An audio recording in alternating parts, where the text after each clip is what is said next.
You are listening to the V-Cast.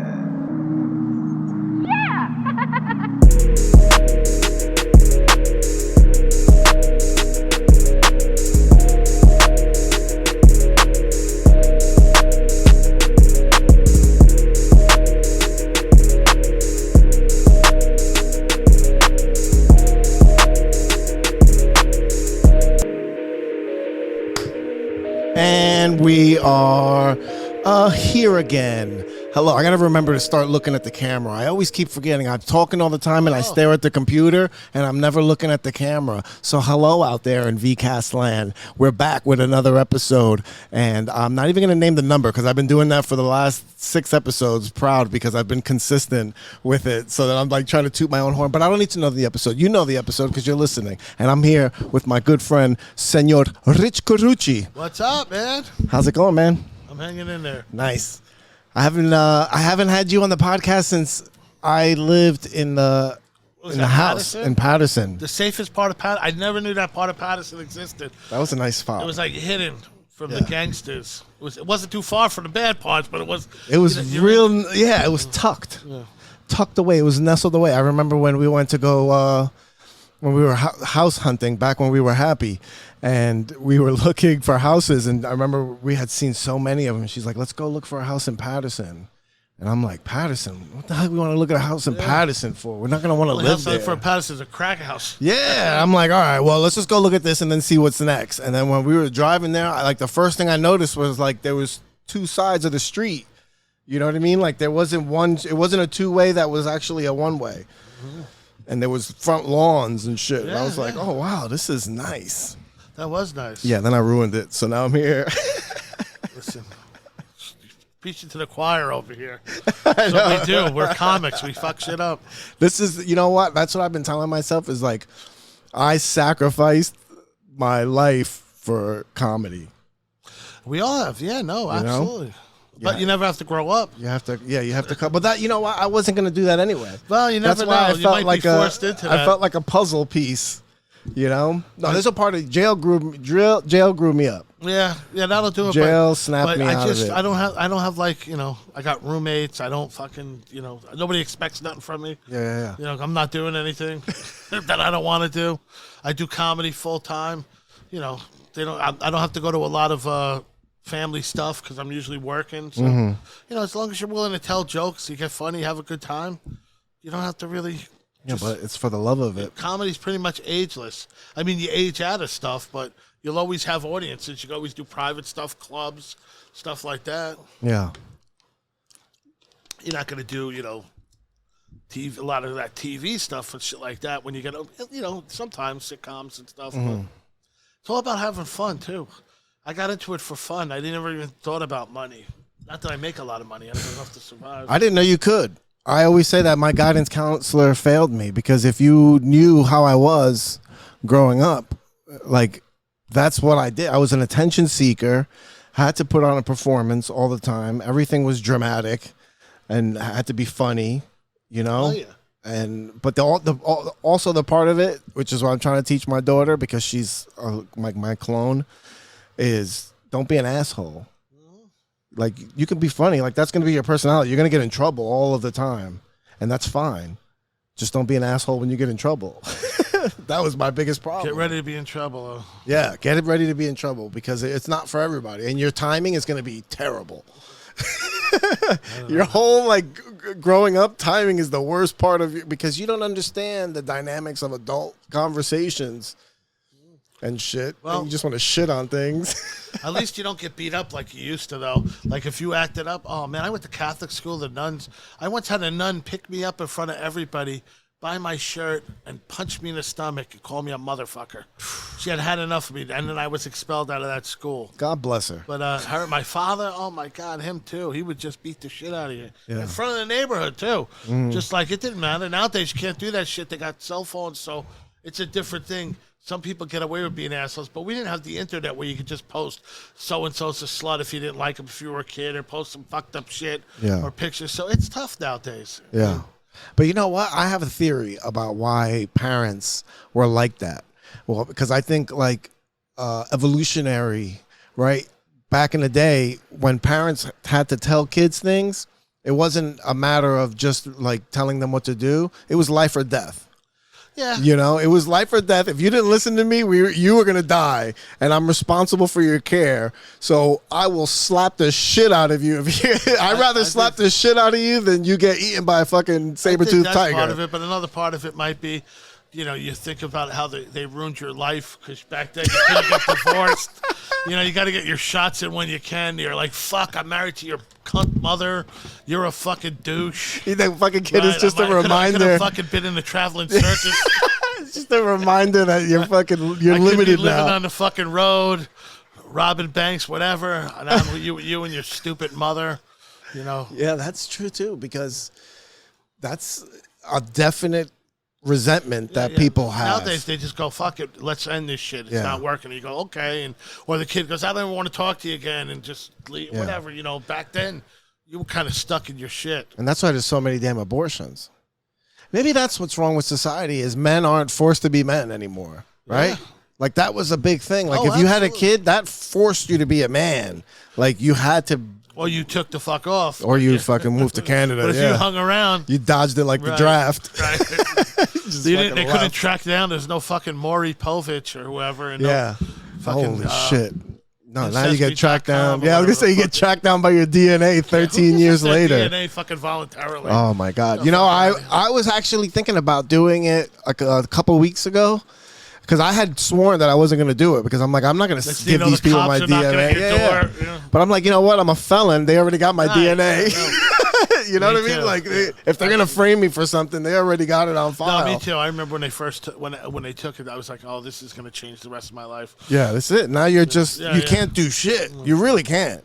You know, if you leave a fucking skin flake in a place, they're gonna find it and process you. Those fucking guys from CSI. Yeah, I'm too old now. I don't want to fuck around. Meanwhile, somebody hits my car in my parking lot and nobody knows nothing. I can't track any of that. Dude, down. I reported my own car stolen the other day. That's how fucked up I was. And the cops came and shit. Oh, it's a whole fucking thing. So who the fuck knows? I'm out of my mind. I'm not too old. When they figure things out, that's like a modern day dude. Where's my car? Dude, they went to Burger King and checked the video camera because I came out. I was fucking had a rough weekend, and then I went to go get some shit to clean my car because I had this dude in my car that fucked it up. So I was gonna shampoo the fucking seats, and I came out and I put it in the truck, and then I went back into Dollar General, which was attached to the place, and I come out and I'm like, holy fuck, my truck's gone. And I'm like, they stole my truck. Oh, fuck, my laundry's in there. Oh, shit, my bed shit. My fucking wallet. I just put $100 bill in my wallet. Motherfucker, I'm flipping out. So I call the cops. I was this in Saddlebrook. How fucked up are you at the Dollar General? Afternoon. I call the fucking cops. Somebody stole my fucking truck. I called 911, flipping out. They show up. Cop shows up. I go, my fucking truck was right there. The fucking truck's gone. I'm kicking shit, flipping out. The cop's like, calm down. It's only your truck. Fuck, it's only your truck. Then I'm calling up to cancel my credit cards. I'm going fucking ballistic. There's one black cop just standing there staring at me. There's another cop with all tattoos trying to calm me down. Then these detectives show up because this is going on for a little while. Yeah. I canceled two of my credit cards. I'm trying to cancel a third of my debit card. So the one cop goes, is this where you were parked? I go, yeah. He goes, great. Look over there, Burger King. The video camera's on your truck where it was parked. I go, great. He goes, comes out 20 minutes later. He goes, well, we saw who did it. I go, you got him on film? Who took my truck? I go, who? He goes, you. I go, what do you mean I took my truck? You saying I stole my own truck? He goes, were you in the store in the Pep Boys, whatever the fuck it is? I go, yeah, I was. He goes, you came out, you put the stuff in the back of the truck? Yeah. You put the back down? Yeah. Then you got in it and drove away. I said, are you fucking It was on the other side of the store. I moved it. I didn't even fucking know it. So now the fucking detective goes to me, are you okay? Are you on some kind of medication or something? I go, what are you talking about? He goes, something's got to be wrong. Are you on medication? Should I get you an ambulance? I go, no, man, listen, I'm just under a lot of stress. I go, this must happen all the time. He goes, no, it doesn't. I was just like, holy fuck. I reported my old car stuff. I canceled my credit card. I still didn't get the credit cards back yet. When was this? Last week. Oh my God. Yeah. That is I was like, fucking oh God, now amazing. What is the... And I wasn't even hired. What are you on? Yeah, he's like, what are you on, sir? Right. Stress. I'm on stress. Yeah, I was dealing with a lot of shit. I'm like, oh fuck. Oh my God. I'm like, holy shit, I moved the fucking truck. Because then he was like, as he was telling me, he caught me on film moving it. I'm thinking to myself, because I was arguing with my wife as I was moving it too. That was another thing, because over laundry. Yeah. So I fucking, as he's telling me that he got me on film, I'm walking away from him and they're following me, and I'm doing it, and all of a sudden it goes, Rit! And I went, oh motherfucker. He went, that's your truck over there? I go, yeah. He's like, what the fuck? The one cop that went in to check the video was laughing. The black cop just kept staring at me like fucking dumb white motherfucker. Oh my God. And then the detectives were pissed off at this point because they had put out APBs. Yeah. The best part about it is that you were sober. You're not even hired. They drunk. couldn't fucking do anything to you. That is...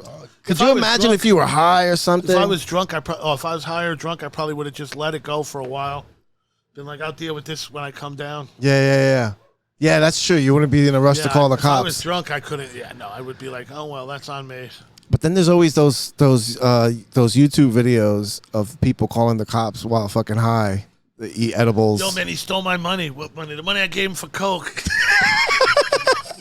People calling for that shit. Dude, I used to work 911. You'd be surprised the shit people call. Oh my God, that's right. 26 years. Holy I would have called shit. myself on that one. Damn. Oh, he probably went back, just like they would when I was working. You know that idiot parked his car on the other side of the fucking... I would have been like, what a stupid fuck.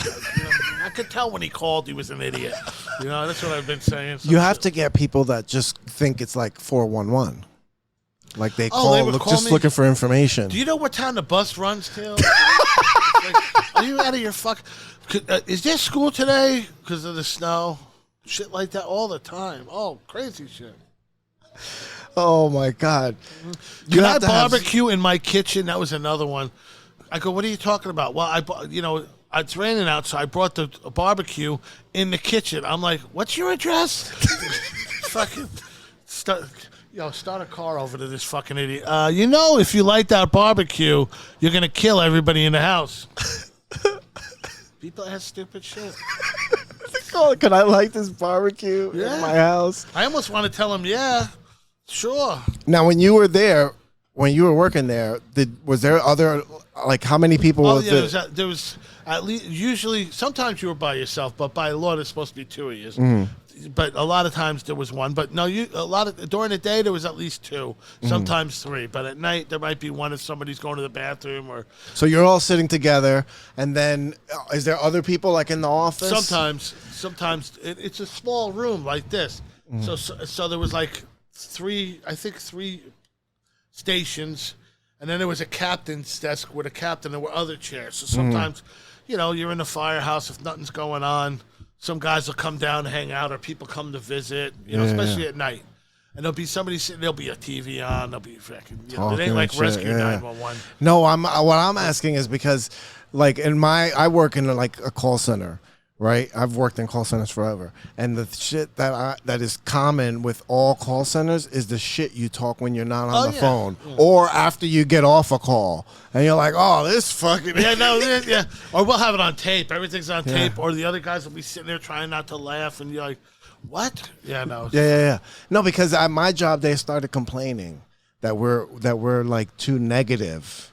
They're saying we're too negative. Meanwhile, we're just venting. Yeah. You're just talking shit about the people that you have to pretend you're being nice to. Right. And then when you get off the phone, you're like, this fucking idiot. Like, I'll be good on payday. How's that? You want fucking motivation? You want to be good? Payday. It's Monday. We're here. It's Monday. The start of the work week. It's Monday. How can I be happy? We're at work. I don't want to be here. I want to be telling jokes on a fucking stage. That's what you tell them. That's why that shit I was talking about before about. Oh no, I used to do the same thing. Your shit's getting all messed up. I'm sorry. I'm on the fucking computer trying from to work, post shit, yeah. booking like the 911 computer. I keep getting in trouble. Why do you keep stop going on that? I'm like fucking checking out fucking Facebook. Yeah. No, You're lucky because I'm lucky because nobody tracks anything. I used to get in trouble all the time, or I'm sitting there late at night and I'm sending out promo packages. You know, I got all my shit out there, making flyers and stuff. Oh yeah, I'd use their computers to track down addresses of firehouses and shit like that to send stuff to. Yeah, I was the worst 911 dispatch. Well, I wasn't the worst. There was somebody worse than me, and I used to break her chops. She goes, I go, you suck at this. She goes, so do you. I go, but you try. Like, fucking, like you give it your all. I fucking hate this job. I'm in it for the pension. I'm soon out of here. Yeah, I'm not trying to be good at this. Right. Please. They hated me because I didn't fucking.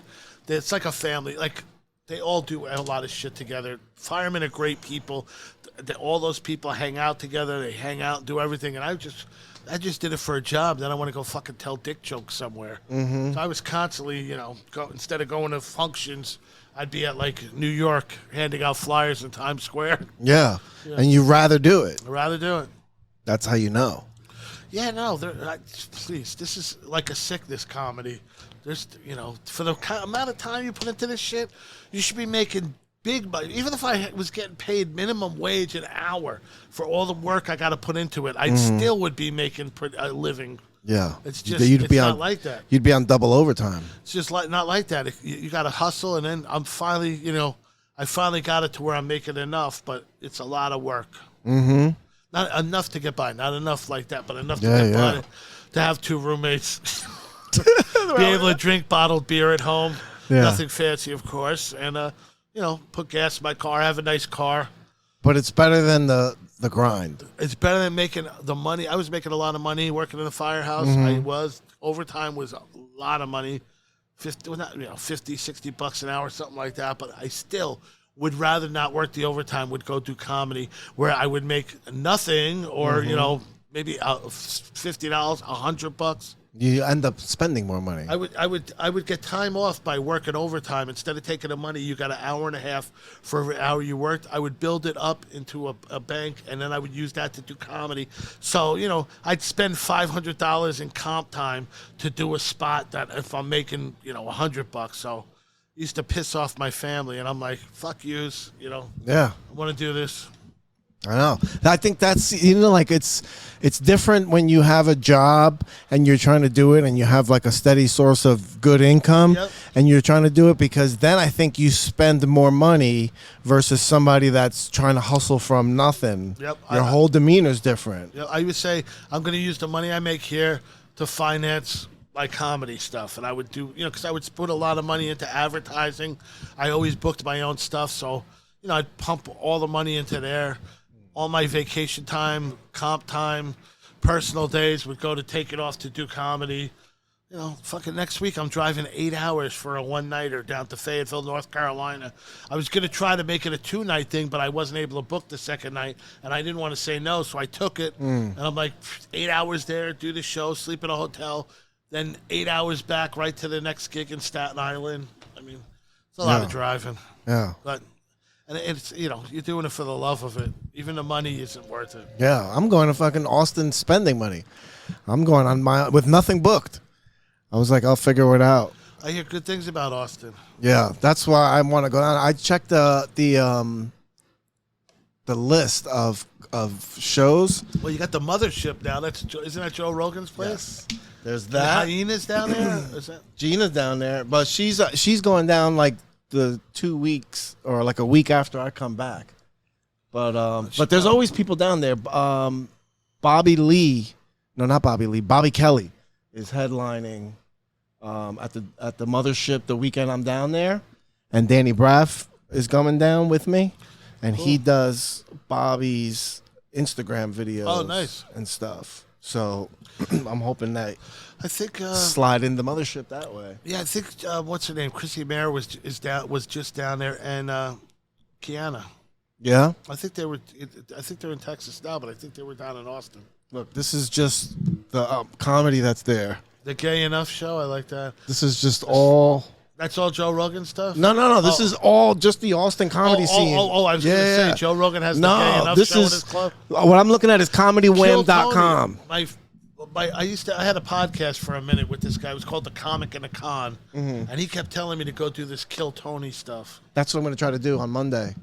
Next Monday, I'm going to try to get in there. It's sold out. Every show is sold out until the end of June. And what is already. it, like a contest? It's it's like a panel, so it's usually Tony and Red Band, and then a couple other comics. Like Red Band produces it, and Tony Hinchcliffe hosts it, and then they have usually 2 other comics, and it could be anybody. Like you never know. So I assume it's probably going to be Bobby Kelly while he's down there, but what's his name is also down there. Oh God, I can't think of his name. Holtzman's Heroes. He's doing his show. Holtzman's. Now, can you get on Kill Tony? Or Yeah. As a comic, all you got to do is sign up. But the tickets are sold out just for people watching. What do you do as a comic on there? As a comic, you sign up, and then they draw. They draw names, and then you go up, and you do a minute. You got a minute set to go up in front of everybody, and you do your minute, and then, like, they roast you. They'll talk to you about it. Like, if you're a new comic, they'll talk to you about it. They just fucking... There's a band, a live band that's playing right behind them. And that the head guy of the fucking band is, oh man, I can't believe I'm forgetting his name. He was just here this last summer. Damn, I can't think of his name, but he's on. And that's there. Red Bar, the guy from the podcast. That's Red Band that used to originally did the Joe Rogan podcast. He was originally started the Joe Rogan podcast with Joe Rogan, and then he left and Jamie took over, but then he's been doing Kill Tony. Kill Tony's the biggest live podcast in the world. Really? Yeah, because they record it's a podcast, but they do it live. That's great. So they sit there and talk Good shit. luck, man. That sounds cool. I'm hoping to get in it. See what happens. I wouldn't even go. I was looking to go to Vegas to check out the scene there for a while. Yeah, Vegas has a crazy scene now too. They got Brad like Garrett's, Jimmy Kimball's, 3 or 4 comedy clubs there now. I got a friend down there, Phil, who does one-nighters. I think Jimmy Kimmel's club might have closed. Oh, did it? I think might have. I don't know. I'm not sure. Yeah, I don't know if it did. I don't know. I remember when I told my kid I was actually thinking of moving to Vegas once. I go, hey, man, I'm thinking of moving to Vegas. You could come if you want. And he's like, Dad, you lived across the street from a liquor store and it almost killed you. He goes, I don't think Vegas is a good fucking idea. He might not be wrong. He's like, I'm not coming. And then I didn't go. Then the pandemic hit. No, it's still open. Jimmy Kimmel's Comedy Club. It's still open. Yeah, there's a lot of comedy. They were just talking about that too. And Vegas has a booming comedy scene. But that website I was looking at was comedywham.com. It's for Austin, Houston, and Dallas comedy. And they have like all the shows posted. Yeah, you should travel, man. It's cool. Yeah, man. I'm going down. I was talking about it with a few comics, like just planning. Let's just go down there, check it out. Long weekend, make it a trip. right? Yeah. And one day I'm looking on the plane tickets, and it was $180 for a plane ticket. Boom. I was like, I'm buying this. Boom, and I'll figure everything out later on. And now what I got is an Airbnb. Check this out. Airbnb at a firehouse hostel.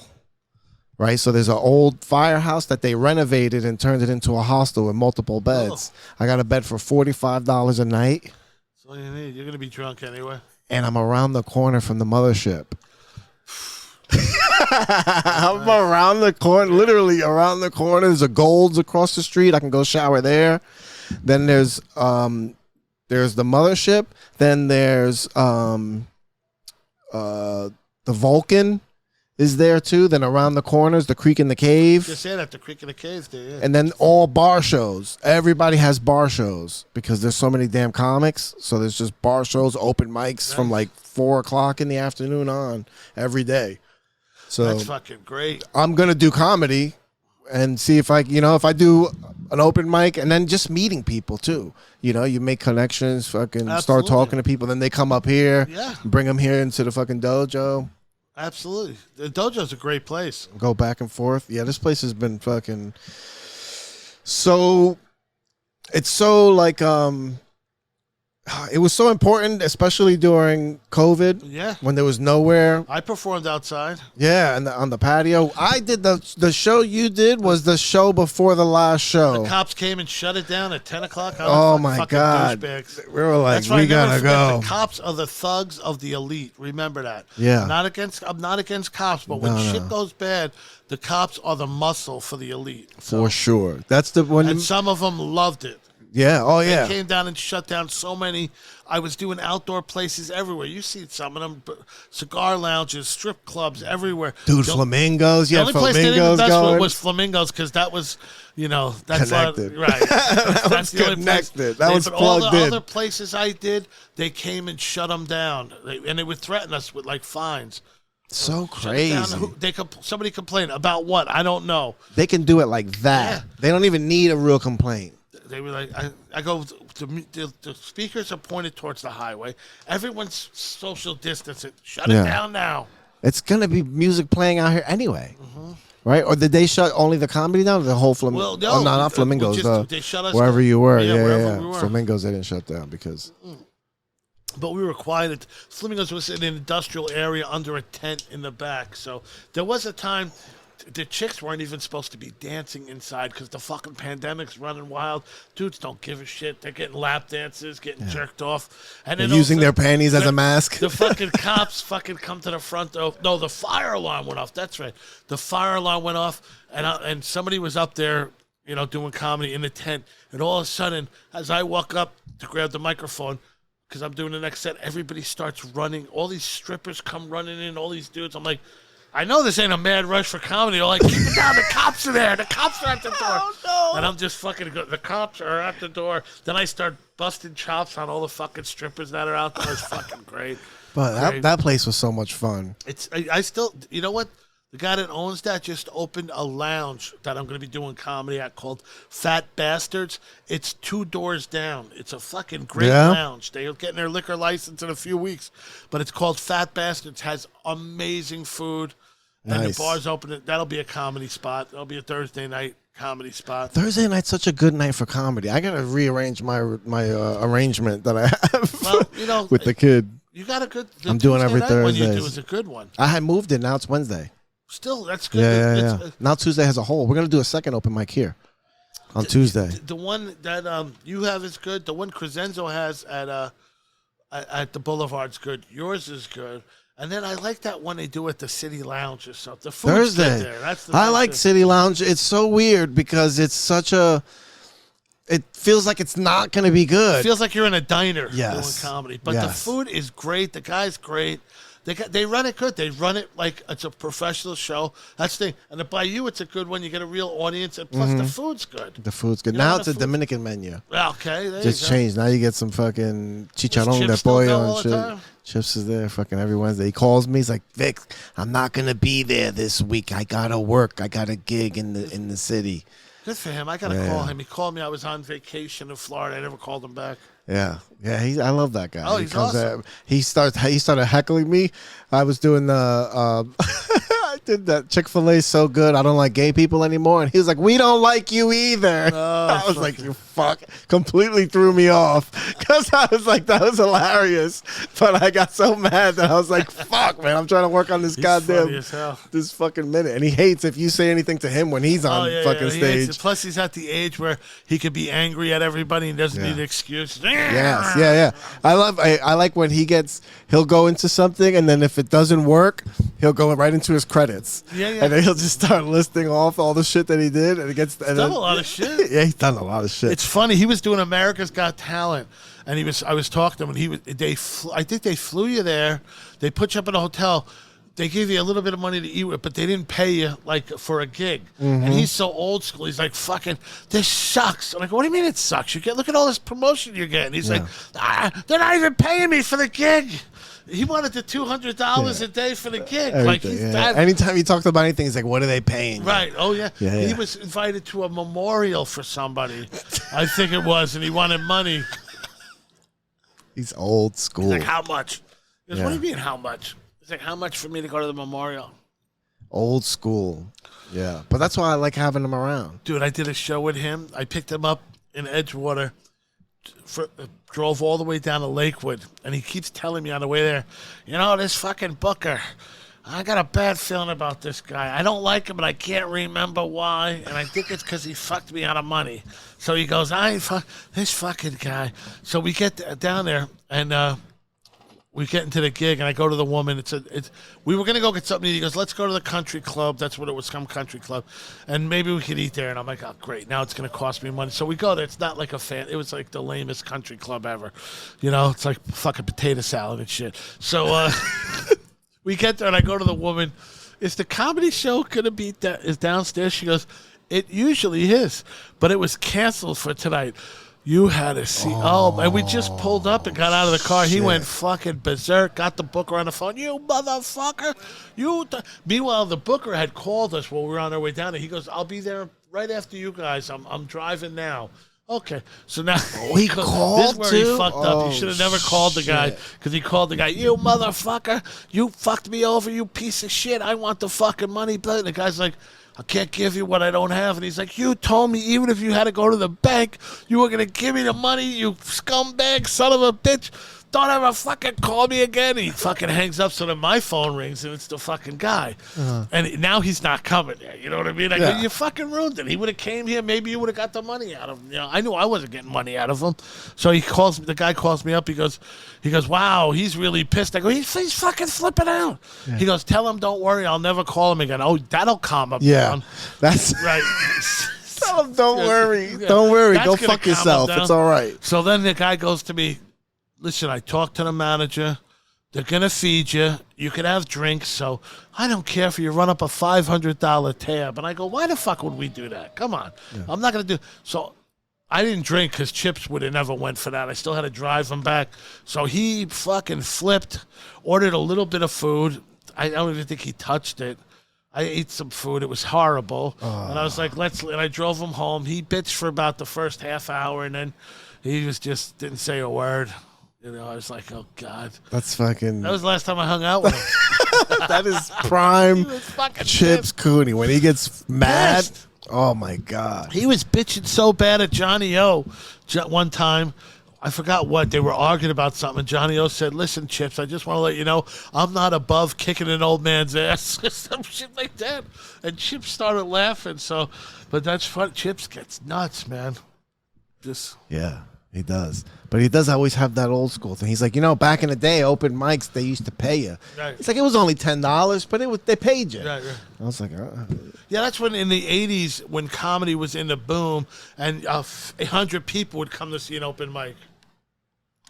That's different, yeah. Yeah, in the 80s to nobody comes to see open mics. No, like till 1987, when comedy was having a boom there, like the early 80s to like 87, and after that it hit the wall. But yeah, people were coming out for all kinds of shit. You didn't even have to have that much material. You were hosting, doing shows, making money all weekend, shit like that. But nowadays there's a million comics. There never used to be. Now there's more comics than freaking the massage therapists. Yeah. You know what I mean? Yeah. That's why when I meet other comics, I unless we're talking about something else, I won't even bring it up. Like some people just dive in I'm a comic too. I'm like, yeah. When I started, you'd say I'm a comedian, and they wouldn't believe you. Now if you go, I'm a comedian, they go, hey, they know 3 other fucking friends. Oh, my uncle's a comedian. Yeah, right. I'm a comedian too. Yeah. It's just, forget about it. I used to know everybody around here, like New York and everything, and now I'll see a festival and I don't know one person. I'm like, how do I not know one? I'm in the city all the time. How do I not know one person? Yeah. It's the Brooklyn Comedy Fest. Okay. So many of them. Yeah. Yeah. That open mic at Kiltony in Austin, so many comics show up that they make them wait in the alley, right? And there's so many comics that they started their own open mic in the alley, and they called it Alley Cats. Alley Cat. I was gonna say, leave it to comics, and they shut it down. The mothership shut it down. They're like, it's not safe. You guys can't be doing comedy. You can't be doing comedy by the dumpster.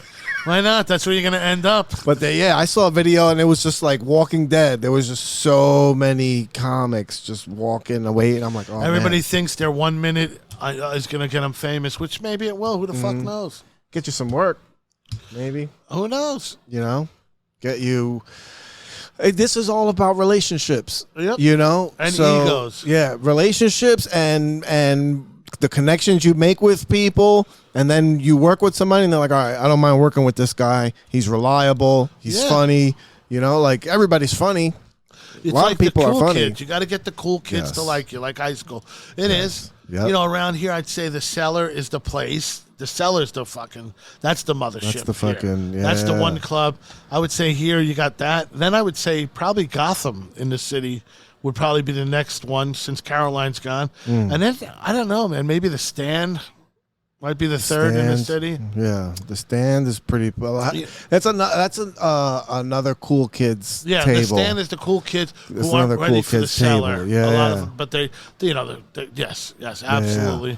But then I I like the New York Comedy Club. I used to love that back when Al Martin had it. Now that the other people own it, but that's not a bad club. And then everything else, Broadway and Greenwich were my home clubs, so I got love for them. I used to love it. I would host Greenwich Village one Friday and Saturday a month, both nights, 2 shows Friday, 3 shows Saturday, and they'd hand me the clipboard, and then I would get texts.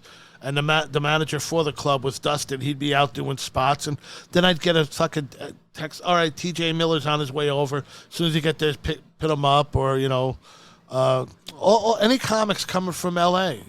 Yeah. Nikki Paris is coming. Put him up. Dean McDermott. I think that was what's her name's husband from 90210.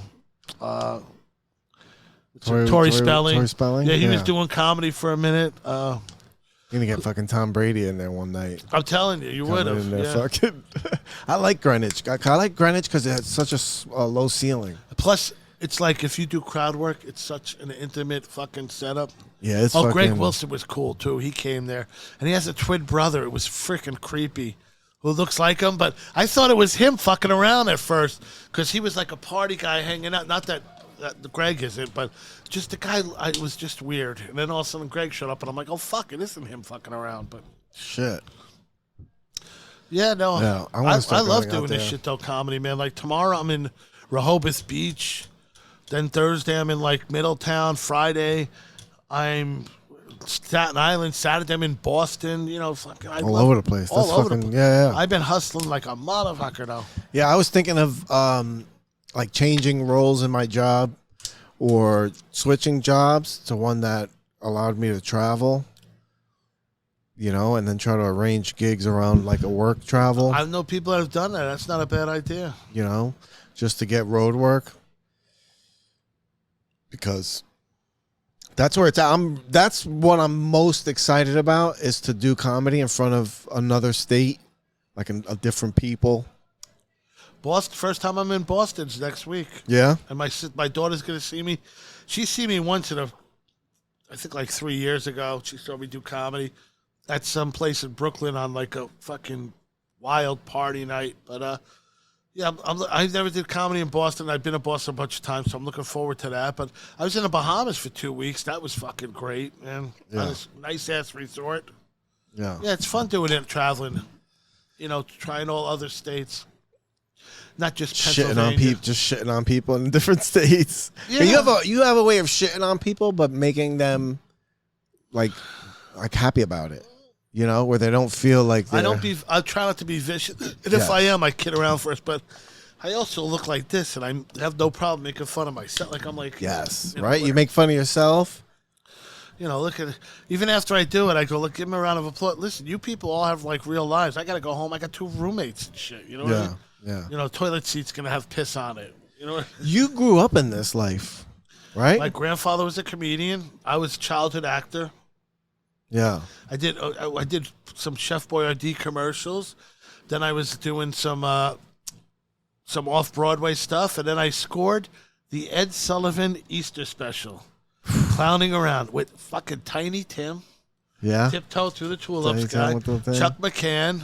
Who else was there? How old were you? Lucy Arnaz. I was in, what was I, 7 or so? I peaked at 7. 7, 8, around there. Fucking. Do you remember like? I remember like some of it. Burn memories. Yeah. Because I don't remember a lot when I'm 7, but that's something. We that's took not the playing money with Ninja and Turtles. We went to Disney World, like white trash people. We went in a station wagon, 5 kids, 2 adults and a kid, one of the kids' friends. So there's 6 kids and the parents driving. We drove.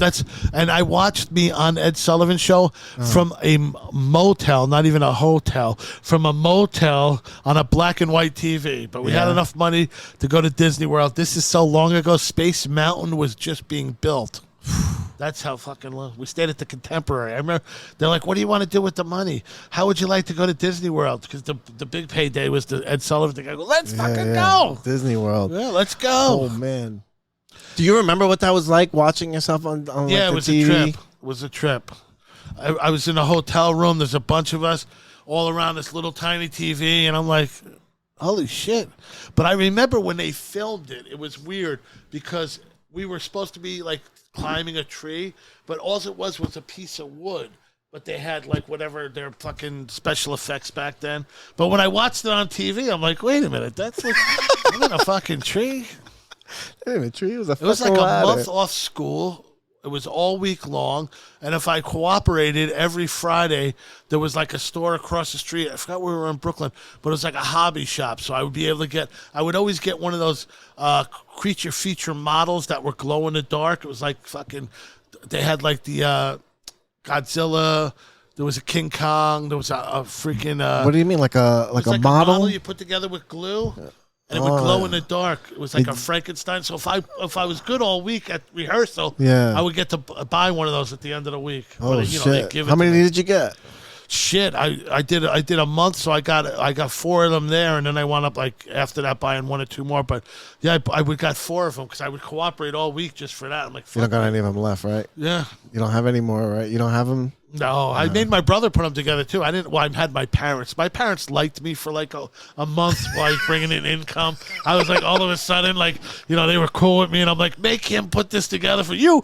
He's adopted anyway, and they're like, you put this together for him, and he's like, but he was smart like that. Yeah. So I was just like, strong arm. And then after I stopped doing the acting and stuff, I was just a regular piece of shit in the family again. What happened? Why did you stop doing acting? I didn't want to do it anymore. They had me taking tap dancing lessons Oh, and shit. yeah. I'm like, I'm going to get the shit kicked out of me. They're like, fucking, are you out of your mind? I'm in tights. Yeah. No, I had to go to Bonnie Blue Tap Dancing. It was in Hackensack, New Jersey on Passaic Street. Next door was a luncheonette. I can't remember the name, but they had comic books.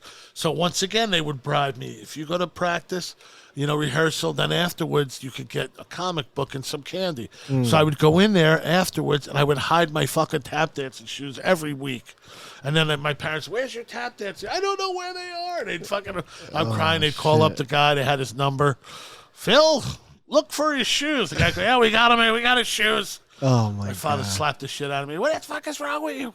Those shoes cost money. I don't want to tap dance. I just want to play baseball with Jeffrey and Bill. And Nancy, she plays baseball. She doesn't even dance. I have to dance. They wanted that. Nancy They was one wanted of that the next toughest check. people in the neighborhood. Yeah, I was just, I didn't want to do it anymore. Where were you living at this time? In Hackensack. In Hackensack? What year was that? Oh shit, the 70s, 72. So it was before we got to Hackensack. Yeah, That's where I grew up. The first 10 years of my Where in life was Hackensack? Hackensack on Pangborn and Anderson. You know okay, the park right you, there? You were in a little bit of a rougher area than me. Yes. I grew up by Jackson Avenue there. It was like all Italians when I moved in, but we had Spanish, black guys. Hackensack was a very even then, like in the 80s and 90s, was very like a melting pot. Route 80 kept us from like the real rougher areas. It was Route 80. Then you went up Hudson Street, and once you got to like Newman Street, Yeah, that was a fun Central place. Ave. That kind of shit. You didn't want to go there. If you were a white kid, they had the Fox and the Oritani movie theater. That was funny too on Main Street. And when I was a kid, you used to go there watch Saturday morning fucking Kung Fu. And then you come out, and all the black dudes would be throwing kicks at everybody and shit. You're like, time to get out of here. Let's go. You couldn't go alone. You had to go with a buddy. And I'm going to the bathroom. Let's go. All right. When I was a kid growing up, that theater was shuttered, but it was still standing, and it was closed. And we would sneak in. And I remember I had to be like 6 years old, 7 years old. It's such a like distant memory in my mind, but I remember being in there and looking at like how the screen was so big and it was really narrow. I think it was like what, 6 seats on each side or something like that. They made it into a multiplex, and it wasn't a big building. But I remember the Fox, I think, was on the other side. I saw Animal House when it came out in 78 with the Hackensack High School freshman football team. We all went there. Oh my God, what a movie to see. Yeah, we all went there. As a freshman. And it's funny, the guy Otis Day that was singing, we had a guy, Marcus, he was a freshman, looked just like the fucking guy. Oh, shit. Yeah, we kept calling him Otis after that. Otis! Yeah, no, it was great going there. I remember seeing, when I was even younger than that, my father used to work in a fire department, so they would have, oh man, what did they call it back there? Cross circuit or something? They would have like Evel Knievel, closed circuit TV. That's it. You'd go there, and they would have on the screen. It would show like if Evel Knievel was making a jump. That was like now if you go and they watch a fight in the place, you paid for it back then. The place closed caption. Yeah. The place paid for the rights to show I saw Evel Knievel. I saw Muhammad Ali fight, and they would do there, and then you all paid and you'd watch it on there. Just like if you watch an MMA now, you go to a bar and it's like, I don't know why they don't do that a lot anymore in movie theaters. I don't know. Like I feel like that would bring people to movie theaters again. They used to have porn in movie theaters. The Queen Anne movie theater in Teaneck. That's where fucking Pee Wee got caught. Yeah. I knew this guy that used to put music to the fucking porn. He would just put music to the porno flicks in the ones in Teaneck. That was his job. The Queen Anne fucking movie theater. Wow. Yeah, the Queen Anne. I think it still says it on the side of the building. Probably historical. There's probably a lot of ancient cum in that place. We can fucking clone fucking Thomas Jefferson now. We found a cum stain. That was the theater that Clint had down in Dunellen. Oh, that used to be a porn place too? No, that's what I used to say. That it looked like the type of theater that you watch porn in. It's like in. the type of theater where you fucking auction people off. I don't know. It's a weird looking place. Yeah. That whole town is weird. Yeah, we did a show in that bar attached to it. That was just some... Yeah, the same owner. That's the same owner. It was just fucking... there was this black chick there that she was there with you. Oh, wasn't that hilarious? Yeah, she was nuts. God. You handled it the best. Just, she loved you. Yeah, you got to kiss her. Loved you. When they're crazy like that, you got to show them love because everybody else showing them hate. She fucking loved you. Yes, that was right. We were on that show together. It's like, oh, God. The food is great there. I said, you look like Whitney Houston after she drowned. Because I said, you look like Whitney Houston. She goes, oh, man. And she did it. And I said, after she drowned. Yes, that was fucking amazing. She was cool. That was a great... But she fucked with everybody. She fucking shitted on everybody. She was funny. A regular. Yeah, and she's a crackhead. So crackheads are funny. They are funny. There's a funniness to them that you can't match. That's how they survive. Yeah. They're funny and cunning. Yeah, funny and cunning. Yeah. And fast. Yeah, and fast as fuck. Yeah. Yeah. And hardworking. Yeah, no. If Crackheads it's for crack, work hard. absolutely. That's what they fucking grind for all day long. I know. Yep. I grew up with them. Oh, yeah, me too. Back in the Jumbos days. Gotta get the Jumbos. Like family members that were like, and then you were like, damn, how do you have this fucking job? And you work 45 hours a week. And you work auto body and shit. And you're broke all the time. Yeah, and you're always broke. Saturday, I don't see you Friday all day. You somehow show up late Saturday night or early Sunday morning, sweating like you got malaria. Fucking, you're broke. Hey man, I fell into that shit because we were hanging out with a friend of mine, this fucking this white kid that lived up in Washington Township, right? He lived next door to the mayor of Washington Township. If you don't know about Washington Township, it's one of the richest towns in Bergen County, and that's saying a lot because Bergen County is rich as fuck, right? So Washington Township, he lives next door to the mayor in a cul-de-sac where the main house is huge. It's and in white neighborhood that when they don't have sidewalks type. Exactly right. No fucking sidewalks. If you're walking, you are suspicious. Everybody's getting driven around in this town. And he had a driveway that wrapped around to the back of the property, and there was another house back there. And that was like a guest house, and that's where he lived at, right? And his parents lived in the front. The parents wanted him out of the house. That's when you have money and you just get the fuck out. Just get the fuck out. And he was back there. When I first started going there, the cool thing was he had the gas mask. right, to smoke weed out of. So we would smoke weed out of the fucking gas mask. You take the gas mask off, there's weed smoke coming out of your Meanwhile, hair you're and breaking shit. out like shit for that thing. Yes, it's fucking disgusting. Cancer in the face. So we started out doing that, and we would always hang out there because that was a fucking chill pad. We'd get cases of beer. When it was fun to smoking party. weed, yes. And we And would then get it got girls. bad. Then cocaine got Yeah, introduced there to you the go. party. That's it. And from cocaine came cook up, right? How cook up got into the mix from, it was a mutual friend of ours who's no longer with us. God rest his fucking soul. He introduced the team to fucking Want to cook see up. a cool trick? Yeah. Oh my God. And then for like 2 weeks, I was a crackhead. Yeah, I was about 20 years. Yeah, I was. You know what it was? It was 2 weeks, and then I remember because the problem with it is you get high and it runs out like that. Oh, yeah. Right. It runs out like that. You're fucking so high, and then you fucking come down. You're so high, and then you fucking come down, and then you run out, and you're not coming back up again. Yeah. And you're like, after a certain amount of time, that high, when you come down, you'll do anything to go back up again. Like this, when the desperation sat into my head, and I had thoughts, when it was just violence at that time, it was just like, all right, well, if I rob somebody, I could, and then I was like, you know what?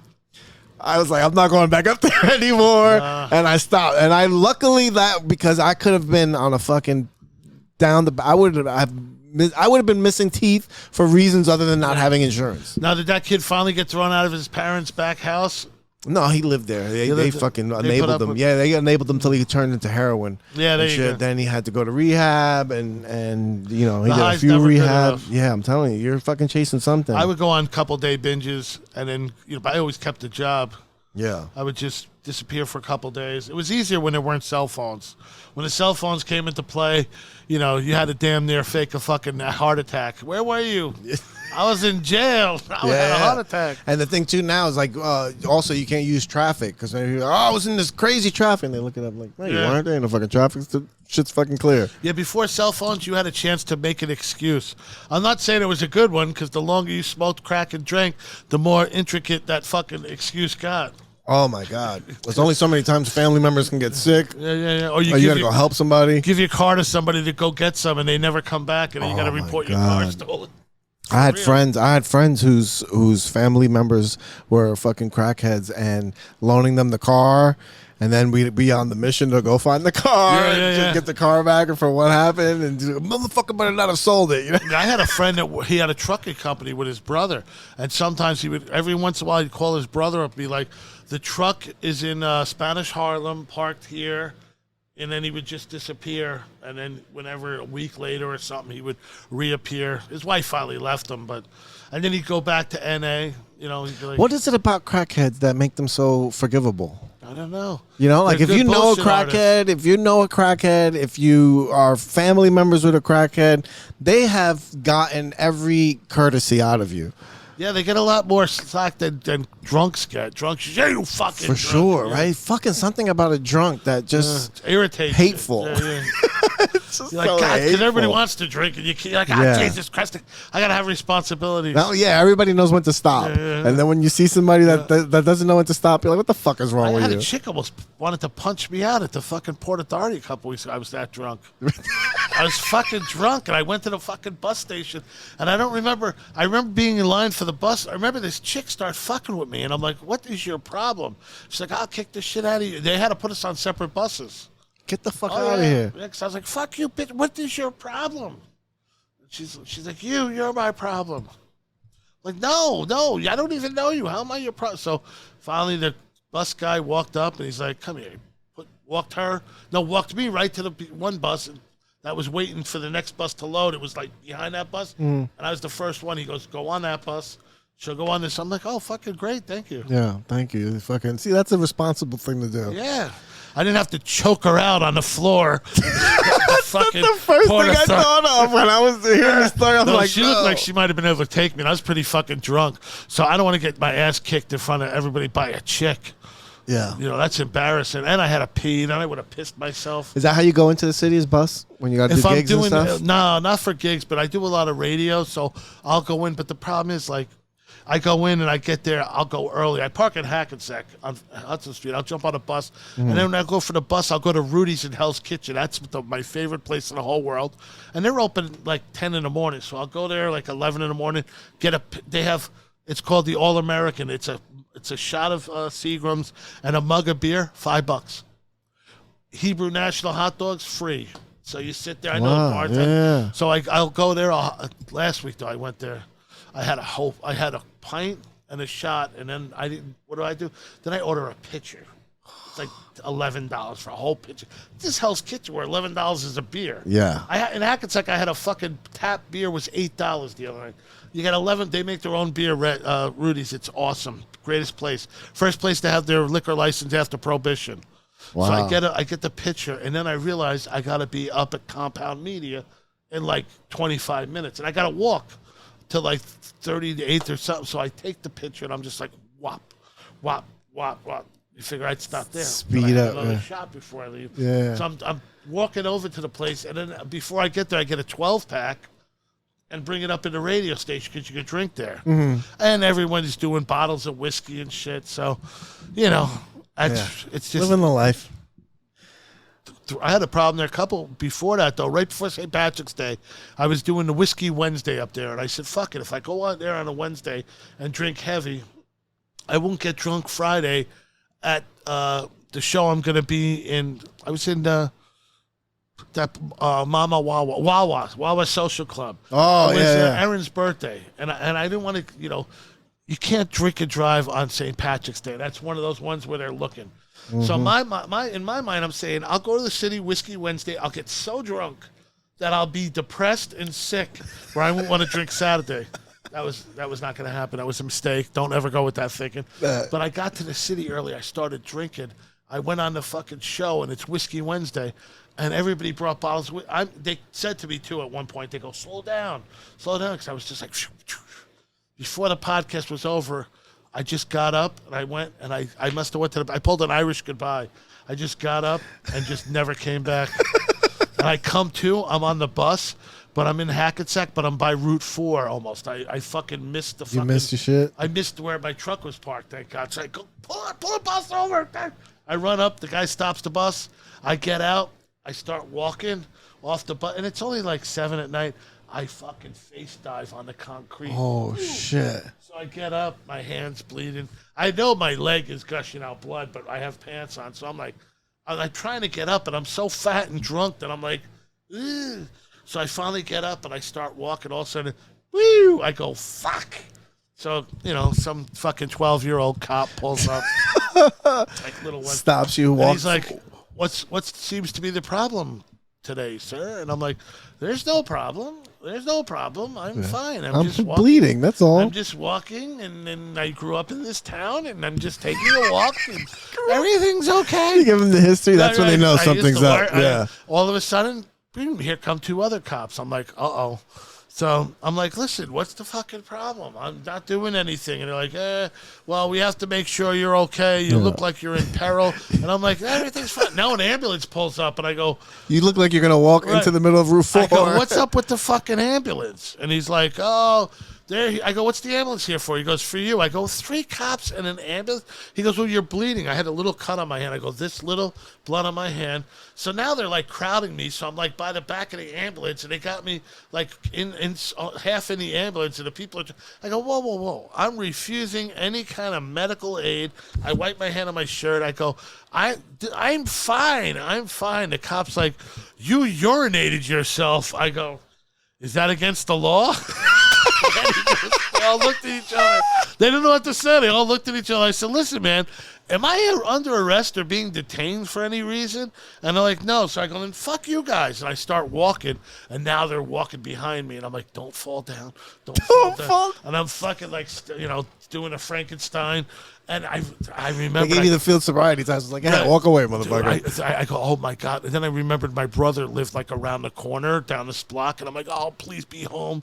I haven't talked to him in ages. I'm like, please fucking be home. Please be home. He lives in this shithole apartment. I knock on the door, and he opens. He's like, hey, what the fuck's going on? So I turn around and go to the cops. All right, good night, fuckheads. And I slam the door. He's like, what was that? I'm like, don't worry about it. Let's wait 20 minutes and give me a ride home. And then my phone wasn't working for some reason. I must have fell on when I had the phone. That must not have been my only fall. So now they're wondering what happened to me at the podcast. My phone's not working, shit. so I can't text anyone, or I don't have a computer home. That's all I have. So no one knows where the fuck I am. It took me like a day and a half to get the phone fixed.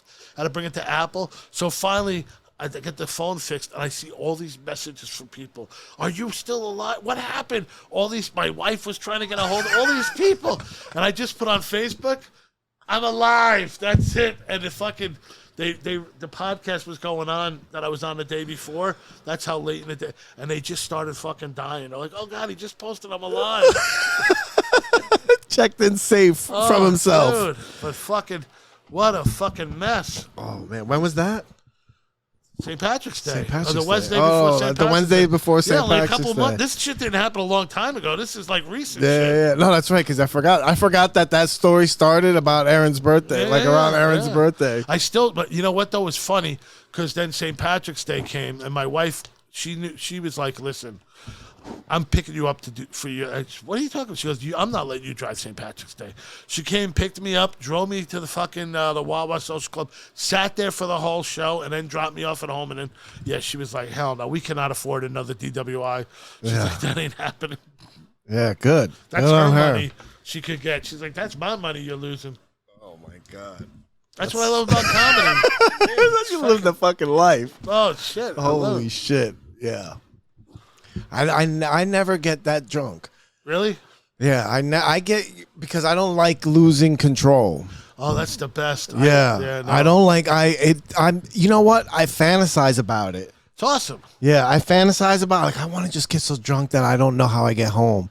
But then, like, when the time comes, like, as long as you're not driving, it's. I'm just in, like, alert mode. Like, I'm counting exits. Like, I'm looking at people. I'm looking at people's pockets and shit. Like, I'm always just constantly, like, I don't know. My brother has this, he put it into me as like a little kid about always being alert. My brother's not in the service. He's not he's not a cop or anything, but he just always was telling, like, when he sits at tables, he always has to sit with his facing the exit. Oh, yeah, no, I usually do too. You know, I like will he's, too. he put this thing into me. So like like, to have a back to the wall. I like to see everybody that's coming in. Yeah. But I like to drink a lot. There were times where I'll be with my wife. She'll take out the phone. She show me these pictures. I'm like, when was that? When the fuck is that? She goes, what are you talking about? When was that? I go, those pictures. Who's those people? When was that? She goes, you son of a bitch. I knew you were fucking blacked out drunk. That was last night, you asshole. That was last night. I go, that was last night? I go, who are those people? Who are those people? Then there's a picture of the guy holding me up, carrying, like, fucking around, goofing like we're best friends. She goes, who's that? You met him last night. Yeah. That's John's roommate, Tony. I go, who the fuck is John? Yeah, you said you were going to help him move. Yo, she goes, Friday, we're going out with her. Who's the chick? That's his wife.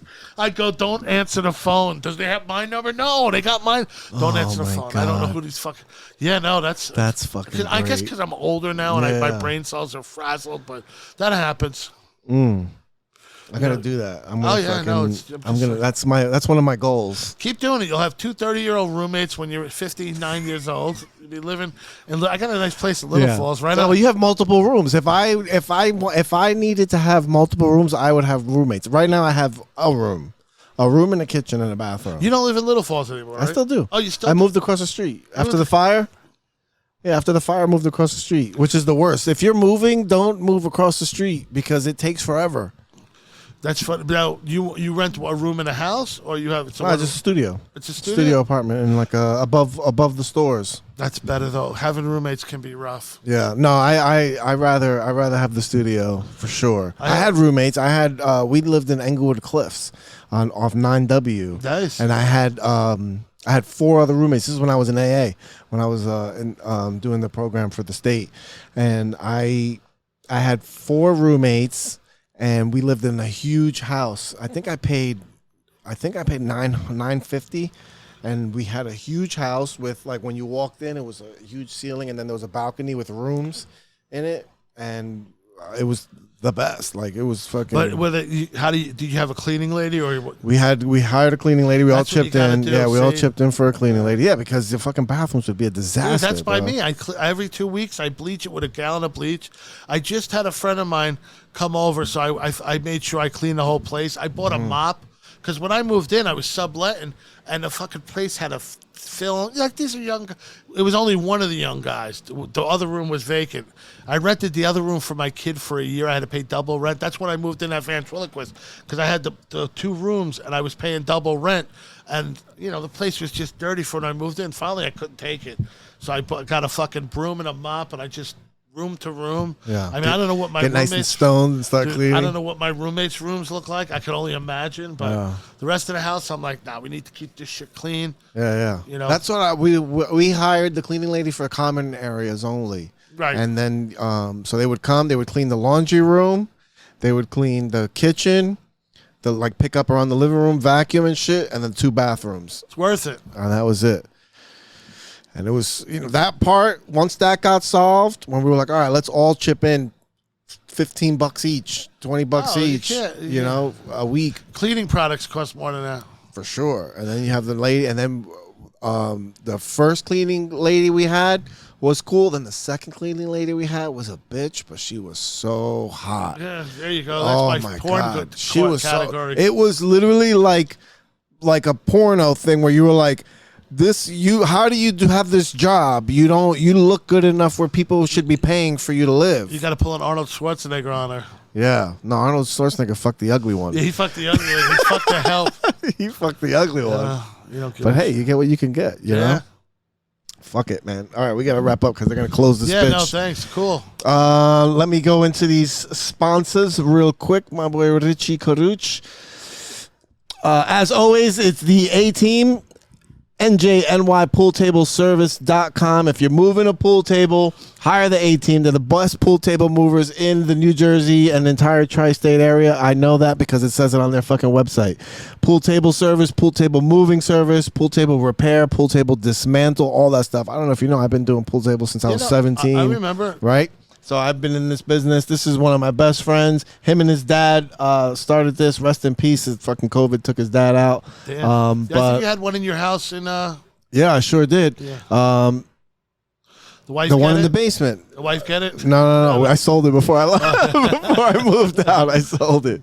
You guys get along at least? Yeah, no, we're great. We have the best relationship. Me and mine, I've been split up. Twice, 2 divorces. Oh my God! Now she wants me to meet the new guy. Oh, that's a rough sell. I had to meet the ex-wife's boyfriends a couple times. Yeah, I'm fortunate. I'm really, really fortunate because, and I told my ex this. I was like, the only reason I haven't said it, I've known that she's been seeing somebody, but the only reason I haven't said anything or asked to meet him or gave her shit about it is because I trust her judgment and character. That she's not going to bring some piece of shit around. That's because you have kids. Yeah, exactly. So I don't. You never have to talk to him again. You're like, exactly. Yeah, but we do great co-parenting and all that stuff. That's the whole thing. You always. I was in a roast battle and somebody said they call me the dojo door guy because that's all my wife left me when in the divorce is the fucking door. Well, that's not as cruel. Well, I didn't even get that. Yeah, but 18 pool tables. Give them a call. If you're moving a pool table, you're gonna need somebody to do it. You can't do it yourself, man. You're gonna break some shit. There's so many houses that we've gone to that we go and the table's laying on its side and the legs are broke, and then not only do we have to take it apart, then we gotta. If you have fix money it. to have a pool table, have money to get it moved. Exactly. If you're buying one on Craigslist, a lot of times you don't even need to. If you want to buy a pool table, you don't even have to buy one. Just go on Craigslist, go on Facebook Marketplace. People will. Just get it out of their house. That's all they want is for you to get it out of their house. Hire somebody to move. But make sure you hire somebody to move it. And if you're going to hire anybody, hire the A-Team. NJNYPoolTableService.com. We got Empire Sewer and Water Pipes. Are filthy, and this is something you definitely can't do yourself. They do residential services, commercial services, all your sewer and drainage needs. They got the snake with the camera in it. Tampons out of there, those condoms, all that shit that you've been packets, that you've been hiding. Throwing in there. All that coke you flushed when the cops raided. they'll help you get it out. After the leave cops press-on raid, nails. I wonder how many times they have to go out to houses that after a cop raided, they have to go clean the freaking toilet because you can't flush a pound of weed at the same time, bro. You got to do it in multiple. Just hire a crackhead to get it out. Yeah, you got to do it in multiple. No, then you just cook the water up. I just take the water up and start cooking it. Yeah. Listen, Empire, they don't do that stuff, all right? Just don't call them for that. Just call them if you need residential services, commercial services. You get a free estimate. You go to empiresewerandwaternj.com. Call the professionals. Call them. When you have sewer problems, you need a professional. Yeah, and you need somebody that's not going to come and rip you off. Yep. All right, these guys are trustworthy. Trust me. If you trust me, You don't want to have somebody who's going to pull them. some shit on you. Yeah, pull some shit on you. These guys will pull some shit, but not that kind of shit. Off you. EmpireSewerandWaterNJ.com. Call them. Well, there's a number there to call for emergency services, but I'm not going to put it on blast. Go to the website if you really. 1-800 holy shit. And we got Combat Fitness Club. Boxing fitness studio in Ridgefield Park. It's right there on Main Street, around the corner from this young people's meeting that I used to go to when I was in AA up at the church. That was a good meeting. That was one of the popular meetings. Yes, that was one of the popular meetings. That's where I met. I met some chick. I thought I was going to get married, but I didn't, and then we broke up. Good. Get married and to somebody in spiraled out of control. And then you know what? I spiraled out of control because she was with this other guy who was a cop, and I was like, "Damn, she's moving up from me." I really felt so insecure, but had I been going to Combat Fitness Club, I wouldn't have felt like a little bitch, like I was feeling. Other chicks, though, you know, I would have met other chicks. I would have been able to. Problems. I would have been able to defend them. You know what I mean? I wouldn't be getting punked out for parking spots. You don't have to worry about domestic violence charges because the chicks you meet there will be able to handle themselves. Exactly. Yes, it'll be training. It'll be sparring. It wouldn't be domestic abuse. It'll just be sparring. But you can get. It's a personal training facility. You can train with professional boxers. All right. Dane Guerrero just made his pro debut last month on April. So Combat Fitness Club, 186 Main Street in Ridgefield Park. Go to their Instagram. It's combat_fitness_club, and you can sign up for training. Get your free session. If you call him up and tell him that you heard about this on the VCast, I'm pretty sure he'll give you a free session. You get in shape right? still if he before I'll pay summer, for it. right? You can still get in shape. You can still get in shape. There's still time. That is right. Good fucking point, Make sure Rich. no one could choke you out in a subway. If you're going down to DJ's in Belmar, make sure you go through your 8-week sessions. Yeah. Get your 8 sessions before you go down. We have a special Guido Guido repellent fucking class for the Jersey show. Oh, hell yeah. Combat Fitness Club. Go get your personal training and small group session today.